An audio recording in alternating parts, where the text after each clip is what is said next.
I wanted to quickly share with you 5 ingredients for an effective team. Now, this isn't my content. This is something that I borrowed from a project that Google did, which is Project Aristotle. And basically, Aristotle said that the whole is greater than the sum of its parts. And what I mean by that is that the team is greater than the individuals themselves. So when you are looking to create a team, what Google did when they were doing this research was figuring out what is it that makes a team awesome at Google. And they found these 5 elements in order of most important first. So as I share this with you, what I recommend that you do is you think about your teams, you think about where you are and what elements perhaps are missing that you need to focus on to really move you forward. So the first thing is psychological safety.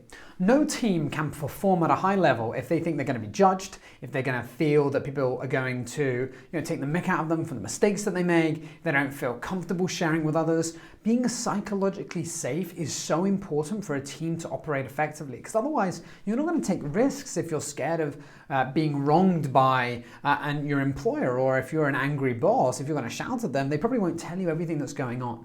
So psychological safety is the most important thing, right? So make sure that your team feels supported, they feel that they can share, they aren't feeling judged by anyone else in the team.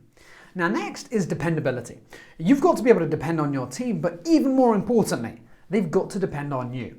When you say, I will pay you on the 4th Thursday of every month, you pay them on that day every time without a doubt. This is very, very important. And you need to make sure that you get into the habit of being dependable, because they will model your example. If you turn up late, they'll turn up late. And make sure that you're aware of that. Now, with regards to your team dynamics, think about this. Can they rely on one another? When they say, hey, look, get this to me by Friday, can they do that, or do they have it late, right? How much can they depend on one another, right? This may be something perhaps more challenging to measure, and I'll show at the end how you can do this, but it's a very important factor that cannot be overlooked. So next we've got structure and clarity. Now, what I mean by that is not just having structure and clarity with what to do, but understanding the expectations of their role. Because remember this, if you have an employee and you don't tell them how to get an A, how to do well, then they don't know what they're doing. Imagine going into a classroom when you're younger as a student, being told, this is the test, we're not sure how we're going to mark it yet, but just do your best.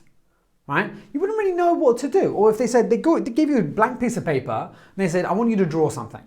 And then you just drew whatever you want, and then they gave you a score, right? But you're not aware of the criteria, right? You've got to know the criteria in order to perform at a high level. It's the same with roles that you have in your organization. You've got to make sure that people are very aware of the roles and responsibilities that they have. What are their expectations? And don't have it as a guessing game and make it up as you go along. Be very, very clear from go. Next is meaning. I'm hearing this time and time again, and I actually spoke to my old university, Exeter University, to all the students, and a lot of them shared that they wanted to have meaning and purpose with what they do. That's the most important thing. And there's nothing more frustrating for any employee to feel that they aren't contributing to the whole, that they just feel that their task is meaningless. Make sure that they understand the meaning, like why it's so important that they do that role, the impact that it has on an organization overall. And I'll give you an example. I have a lady that just does outreach. So she messages people, hello, Fred, whatever that is, right, on LinkedIn, and they send messages, right? Now, the challenge is that can get boring. But when I say, hey, look, we signed a client, thank you so much, you're doing amazing, you contributed to this, thank you so much. Now suddenly they feel part of the whole, right? I even bought, I bought the team a pizza the other day, right? Bought them a meal because I wanted them to celebrate the success. And I think that's important that you start to implement that too. Well, last thing is impact. They want to know they're making a difference. They're making a difference in the organization, that you need to have that transparency as to how their work contributes overall. So there's meaning and there's impact. Now there can be some similarities because often people find meaning within impact, but you want to make sure that you differentiate the two. So when looking into your organization, what I recommend you do is, number one, do this exercise and think where you would rate your organization on a scale of 1 to 10 in each of these 5 areas.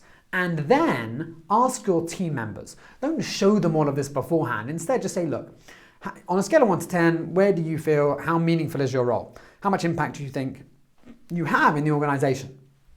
Do you feel safe to share your ideas? 100% or whatever that is, right? And by doing that and getting feedback, then you can see where the holes are to really improve your organization. I hope that you've enjoyed this video and you can start to see those elements for an effective team. I think this is really cool to implement, not just understand. And I look forward to seeing you in the next one.